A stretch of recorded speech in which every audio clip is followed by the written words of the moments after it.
All right, hey there, folks. It has been a little while since I released the quick tips for whiskey and lemons. And in that video, I promised that I would do a longer version that explained more. And that is what this version is. So it is long-winded per usual, but hopefully it provides some context for some of the recommendations that I made in that relatively brief quick tips video.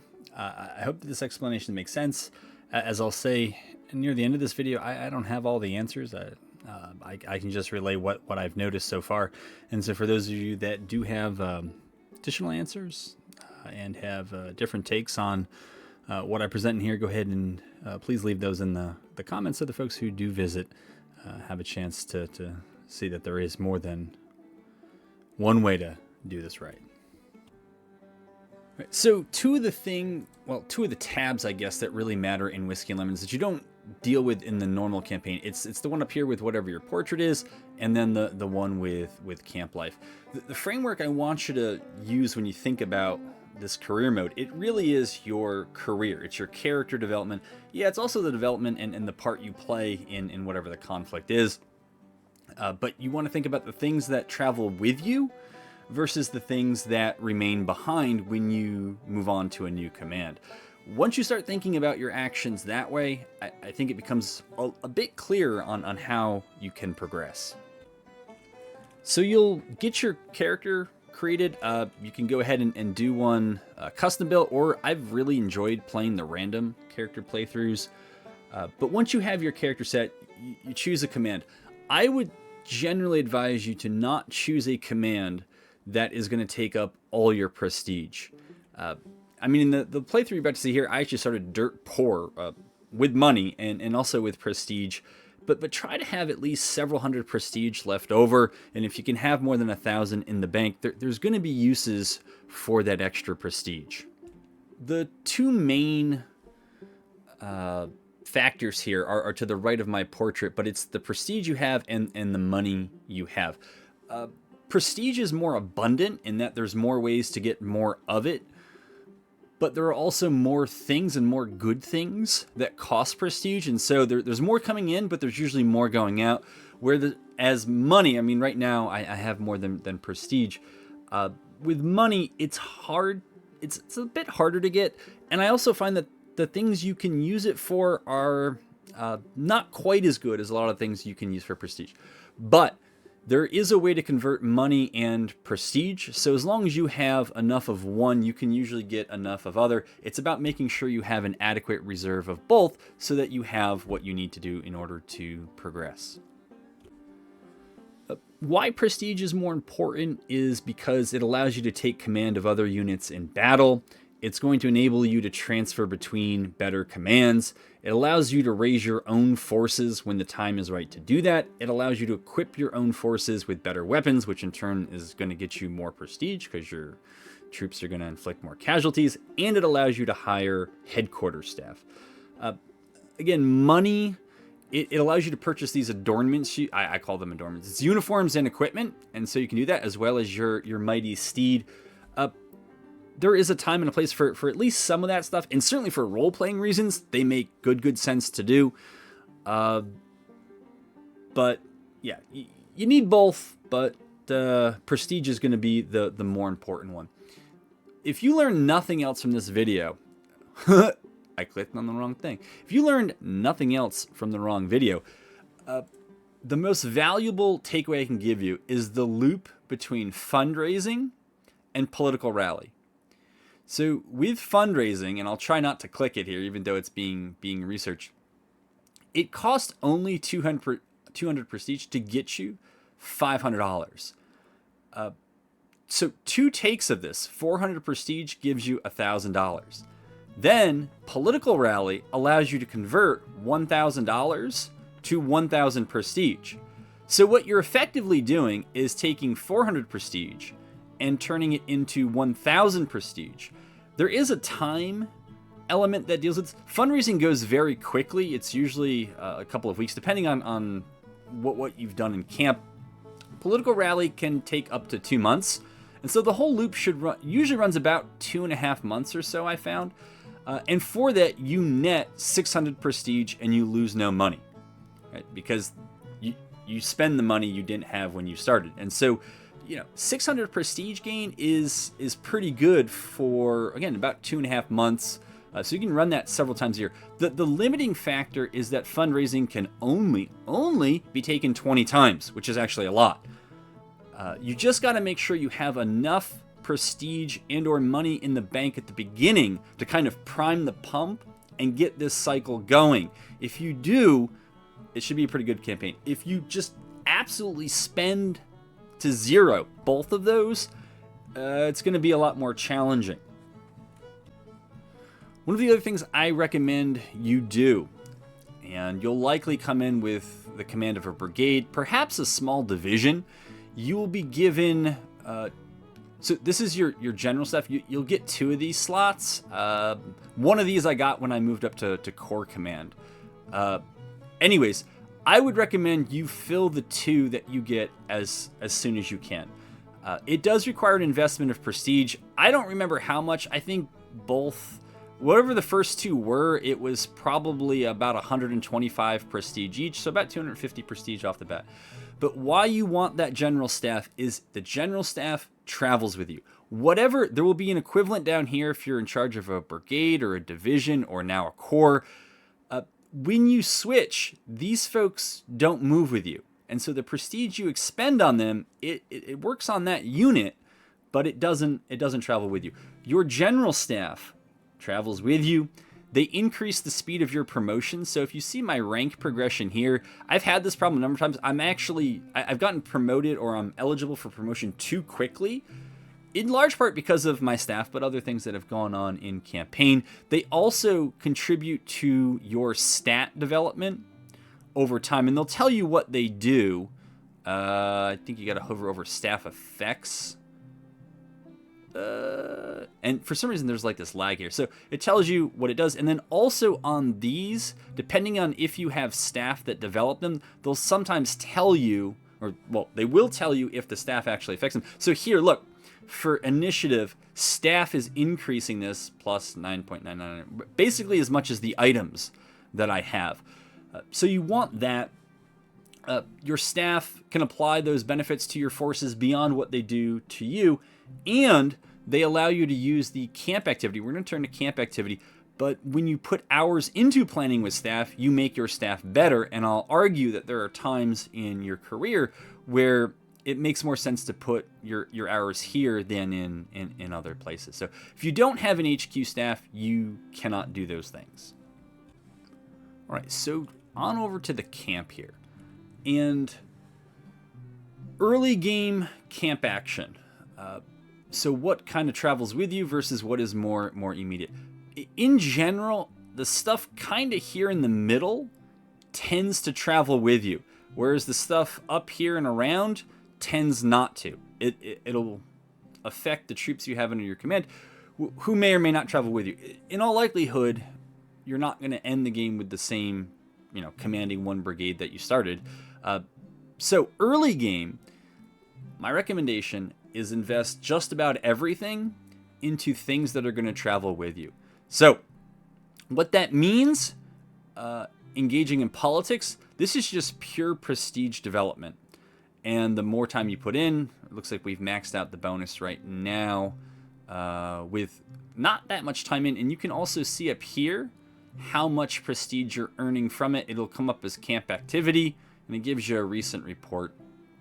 But anyways, that is one that I recommend putting some time into. Military studies, which are going to increase kind of it's going to increase your stats, right? And stat development in general. More is better.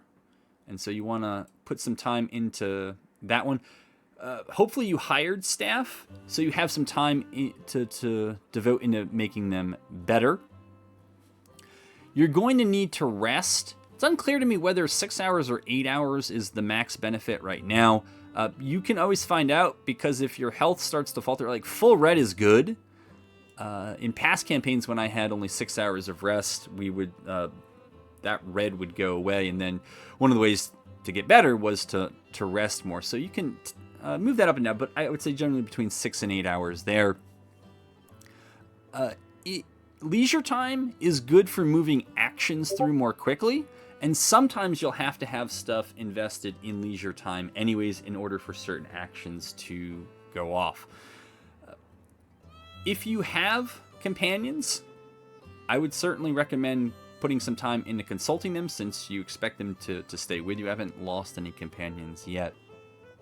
But that's where I would put most of my time in the early game. These things up here. Okay, so we got readiness. Your readiness is largely going to be determined from what's above you. It doesn't really matter if you had perfect readiness. If your corps or the equivalent, the army group, readiness is not sufficient, you're really not going to do much. And you can't really move the needle in a way that matters more than what your commanding officer has for readiness for the unit.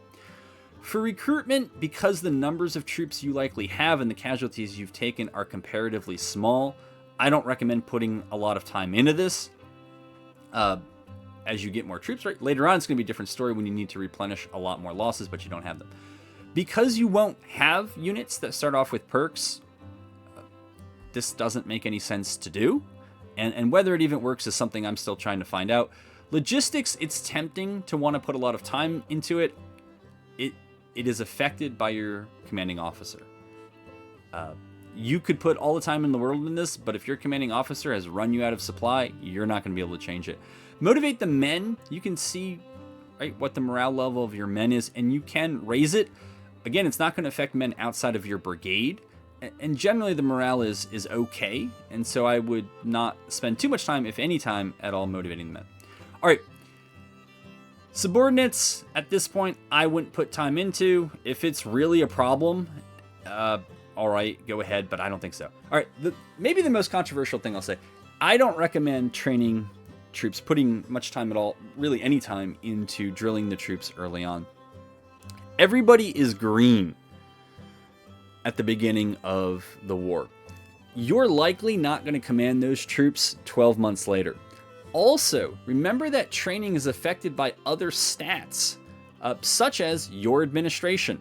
If you're a really poor administrator, you can throw a ton of time trying to drill your troops, and you're barely going to move. Look, in the campaigns I've done on video, there are cases where I throw tons of hours for months at my troops, and they're basically no better trained than any other troops in any other armies. There are other times where I put no time into training the troops, and they're about as well trained as all the other troops in the other forces. At least on my side, where I can see their levels of training, they're comparable.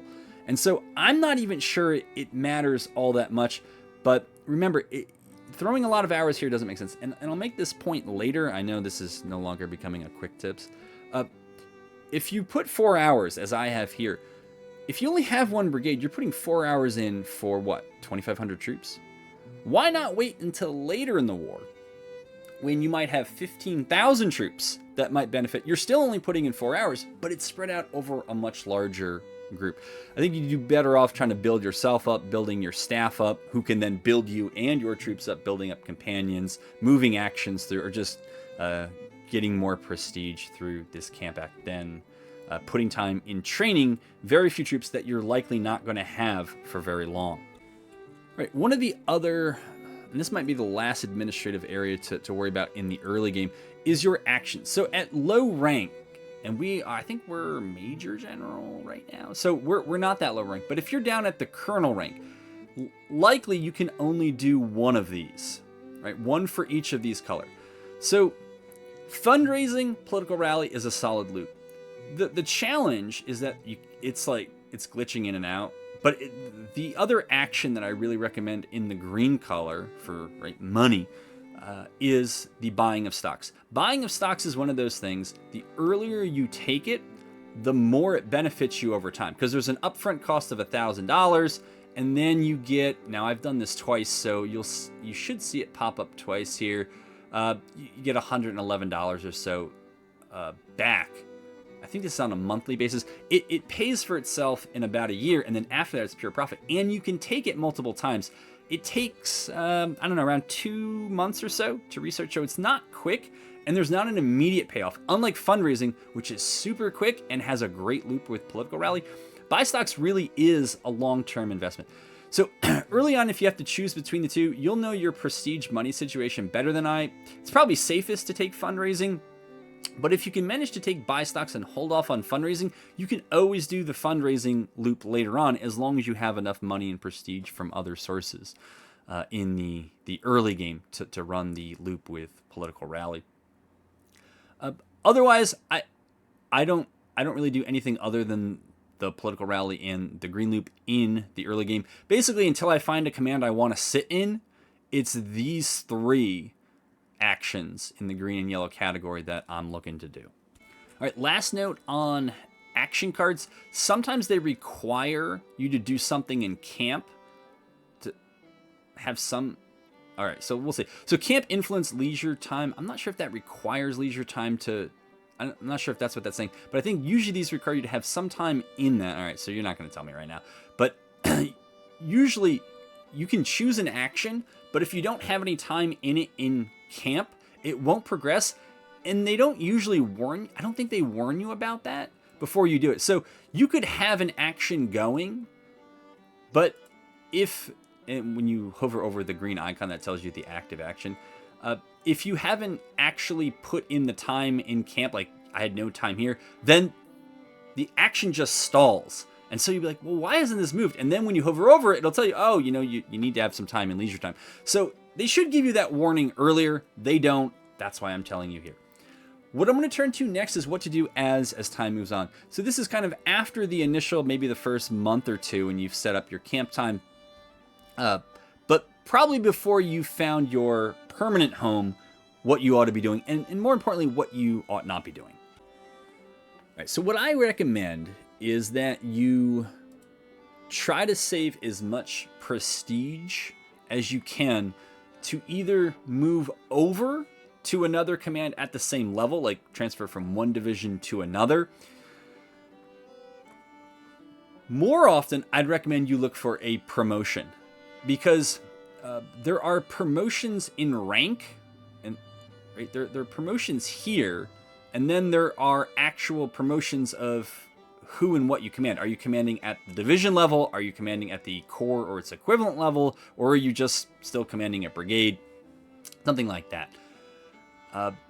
You want to try to move up. And the reason why you want to try to move up early, all things being equal, is because the longer you're in that level of command, so this is the core level of command, the less it costs in prestige to move horizontally into other core command.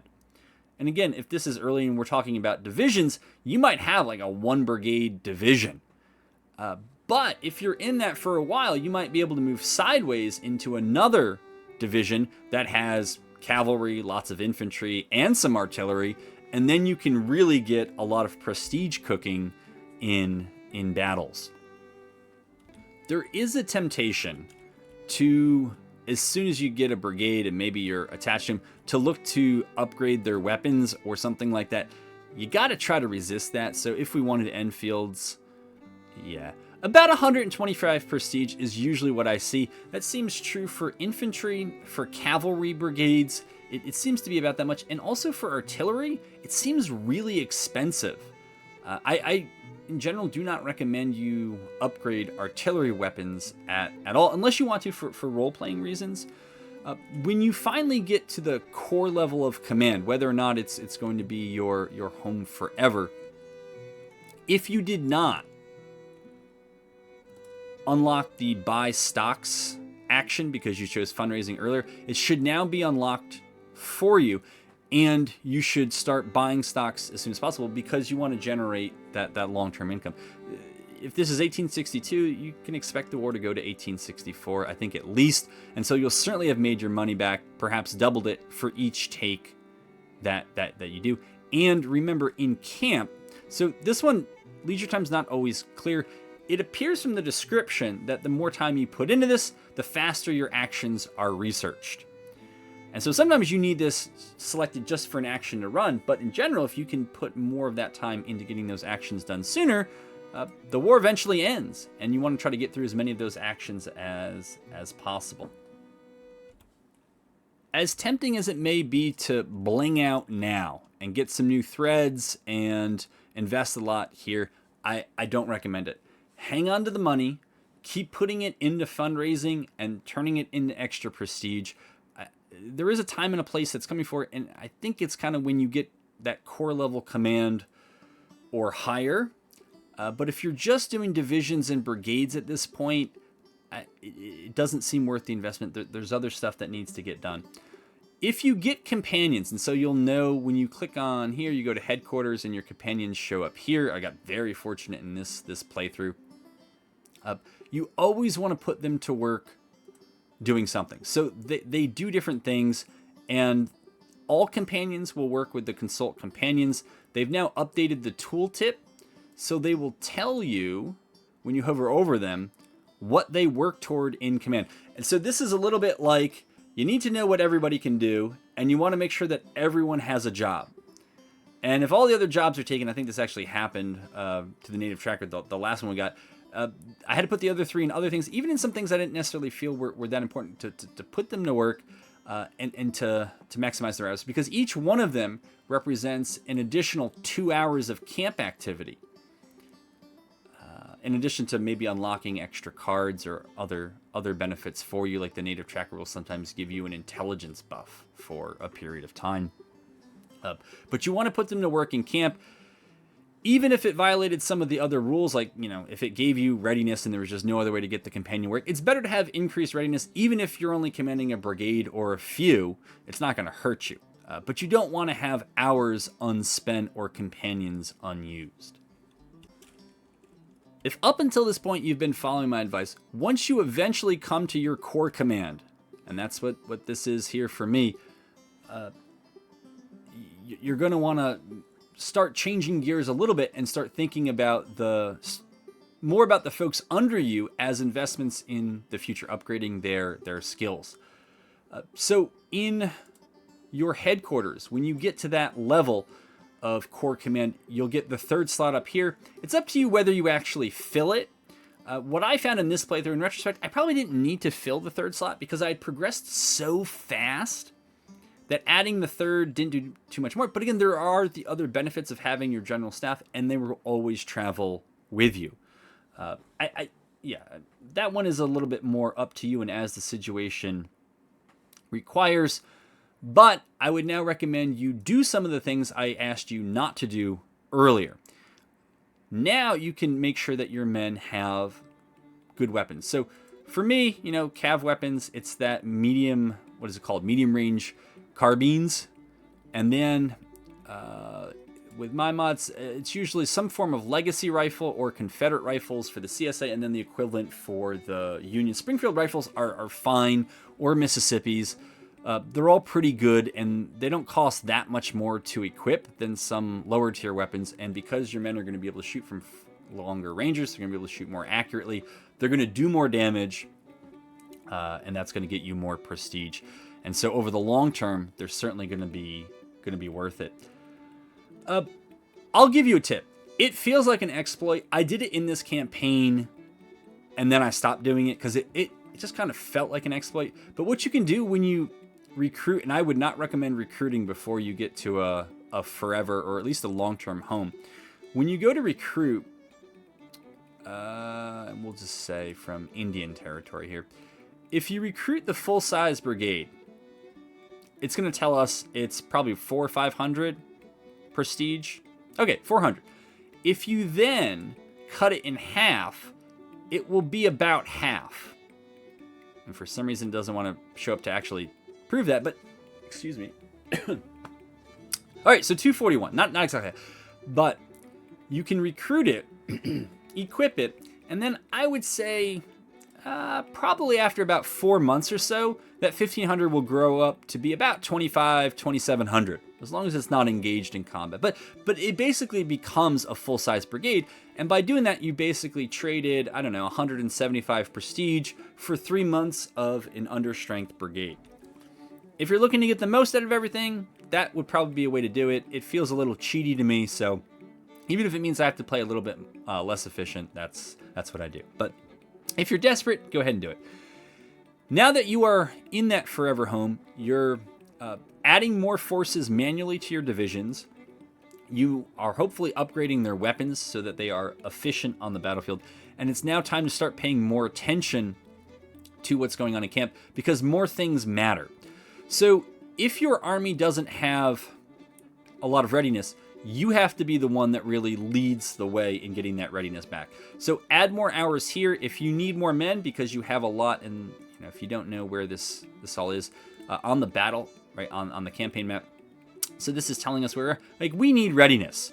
Remember that there are more than one way to get readiness, particularly if you have Cav. Once you get up to the yellow readiness, you just switch your stance to Scout and you'll regain readiness more quickly. But Camp can help you get there as well. And then once you have that readiness back, remember to take those hours out and put them elsewhere. Right now, almost 5% are out as casualties. And so 10%, my goodness, well, yeah, closer to 10%. Anyways, are out, and so we want to refill those. And I know that in particular, I'm missing a lot of Cav, and I want that Cav back because they get a lot of prestige. And so you throw more into recruitment until you get that number, I don't know, below 1,000, below 700, something like that, and then you take hours out. Until you get units, brigades with perks, this does not matter. You should not have hours in this. Whether this actually works when you do have units with perks, I'll let you know. I'm skeptical. If your logistical situation is fine, right, defined as what's here, you don't need to have hours in inspect logistics. If you've moved really far away from your logistics, you can throw a lot of hours here, but it doesn't mean that you're actually going to get the supply you need. You might have to do it. So this is almost not useful, except in those kind of gray areas of supply where it could go okay and a little extra effort will help. But I'm not a huge fan of inspecting logistics, even though I thought it mattered. If the men are not motivated, it's on you. And again, because you can affect the entire force, which might be 15, 30, 80,000, depending on what you've done, you're going to want to throw a few hours in there. I think once they get to about 85% or so, you can start reducing those hours and putting them elsewhere. Now, because you're going to have a lot of subordinates and you want good relations with your subordinates, it's time to put more time into this. You can find out how the relations are by just clicking on each division command. And the shorthand way is if it's pointing top left, it's good. If it's in the middle, it's okay. And if it's bottom left or right, it's bad. I don't think I have anybody with whom I have bad relations. We'll look at the division. Maybe we won't. We'll look at the division commanders. Good. So I think what happened in this playthrough, I've had other playthroughs where this is not always the case. I have not spent a lot of time trying to consult them, but I have a legendary famous commander, and that seems to really solve a lot of problems. Plus, there's other good things, right? Leadership and administration. So there is a lot there. But in camp, if you don't have those good relations, you do want to try to make them at least good, if not great relations. So as needed, also tinker with this. And now I think it's time to drill your troops.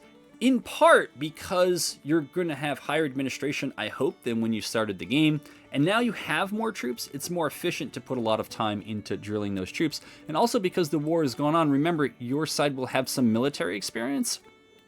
And so that quickens the pace of their development. That's a camp activity that pretty much with any residual time, I would recommend trying to do that up to its max, at least until your troops are at good training level or very good. I mean, wherever you want it, but that would be my recommendation. You're probably, now that you're in command, your troops are going to get a lot more experience by combat because you're going to be looking for the fights, I think, more than the AI does. But drilling isn't going to hurt, especially for those green troops. And if you find that your stats are near maxing out, right, so military studies, and at least the stuff you care about. So for me, cunning and initiative don't seem as important since I'm the one usually giving the orders. But if the stats you care about are near maxing out in camp, you can rotate out of military studies, and when in doubt, just plug it into additional leisure time. It's going to make those actions go through faster. There are some actions that take months, and so anytime you can get to move things quicker, you're going to want to go ahead and do. Outside of camp, if you want adornments. I don't even think I've upgraded my uniform here, but I did. And I did this for role-playing reasons because this guy came out as really religious. That was the random character creation. I thought he would probably have a Bible, and I got the spyglass because we kind of needed it. I also think I got pretty basic weapons because I felt as, it's just role-playing reasons. Just didn't feel like he would go for the blingiest. We got the white horse. It's not as good as the... I think there's a black stallion that's like the absolute best for $2,000, but this is like the second best, and I thought, yeah, this guy would probably do that. And maybe he's just, you can upgrade these things. You basically spend a lot of money and you get a little bit of prestige for it. Don't like that trade as much as I do the loop I talked about earlier. On the campaign map, I would suggest, particularly if you have cavalry, that you seek out engagements, even ones where you're not sure if you're going to win, just to get on the battlefield. Think about time as a resource. If you have a force that is perfect on all of the logistical readiness, morale stuff, and they're just sitting there, yeah, they're training, but nothing else is happening, there's no point in reinforcing your army, right? Because you've already reinforced it to the max. You're not moving. So you want to move and you want to engage the enemy. You're probably going to inflict more casualties than you take. And if you have to withdraw, you have to withdraw. But sometimes things just work out better. But you want to be more aggressive. Now that after you've been moved around by friendly AI commanders up until this point in the war, enjoy that freedom of action. You'll still get ordered to go places, and you can always check out where that is. Right, we've been ordered to engage the enemy. We can't see right now, so we zoom out, we can't see, on the battlefield, where the order is to move, because right now it seems bugged where you have to, in tactical battles, turn the order areas on, and then they show up in the campaign maps. At least that's how it's been working for me. Think about whether you want to use prestige to continue to try to move up, or whether you just want to build up your force. I think I'm tending towards building up my own force. Some of the vertical movements. So if we went for a higher level command, like Anderson, for example, I don't even know. Oh, that would just be transferring us in there. If we could afford to apply for the command, this is a huge force. And do you really want to? I mean, it's got manpower, but excuse me. Do you really want to lead a bunch of mixed muskets? Richmond carbines, not as good as Maynard's, not as good as Jocelyn's. Yeah, I mean, this playthrough, we really loved our James rifles. But anyways, I don't love that as much, especially since manpower tends to be limited. Throwing a lot of troops at a problem that are poorly armed, perhaps poorly trained, I don't think is as good as having well-equipped troops, but you do you. All right, and my last point for the video here is your action cards, which I haven't really talked much about other than the loop at the beginning. Use them to plug holes that have developed maybe in your character or more likely in your forces. It doesn't make sense to me earlier in the campaign, if I only control 1, 2, or 3 brigades, to spend 500 prestige on infantry specialists. $250 on marksmanship actually isn't bad. But again, if you only have limited forces and you need to do other things, like get more prestige so that you can do all the things I've been talking about, go ahead and tag them in now. I'm told, and look forward to confirming, that taking infantry specialists applies not only to who you have now, but also to those who you end up getting in the end. So, I mean, it gives you a half-star of experience, but it increases the experience of your infantry units. And since you're mostly going to have infantry under you, that is the best bang for the buck. If you want to go to these other things, I don't think this would ever be worth it. Whatever. I think there are a lot of things here that are not really ever worth it. This is only available because of our companion.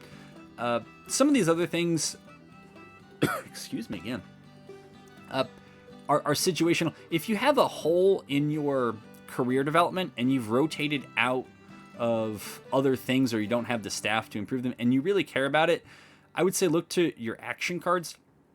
In general, I tend to like action cards that help me on administration on playthroughs where I have a weak administrator. Because at the higher level, that administration level just affects so many more troops. I don't want to have a giant gap.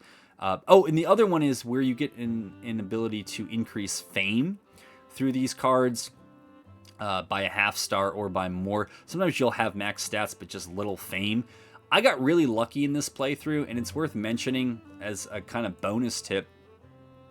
We'll get our army up here. When you get your core command, remember that divisions don't get perks, brigades do, and corps do. Embedded reporters really helped. We had lots of fights anyways, but that really helped me gain fame. And so I strongly recommend that, because I think that there are a number of positive spillover effects for morale and for getting along with your men. All right, so I'm going to wrap this here. It ended up not being a quick tips. That's me. And this is all based on my playthroughs. If you had no idea what to do when this video started, hopefully you have a better sense of the way you would think about how you're going to develop over the course of your career. I'm not the fount of all knowledge when it comes to Grand Tactician. This is especially true in Whiskey and Lemons, but I am trying to condense and relay to everyone what has worked for me in the past. So for those of you who have additional tips, different takes on what I've said, please put them in the comments section here so that the newer folks who come to this video in the future, they can use that guidance. It'll be a kind of one-stop shop for them. And for anyone and everyone, if you want to see how these characters played out, you can check out any of those Whiskey and Lemon campaign. They all have their own separate playlist. The one you're watching now is the one I most highly recommend. It was campaign 16, a CSA modified Spring 61 playthrough. And we started off dirt poor, and as you can see, we have risen to the top here as early as 1863.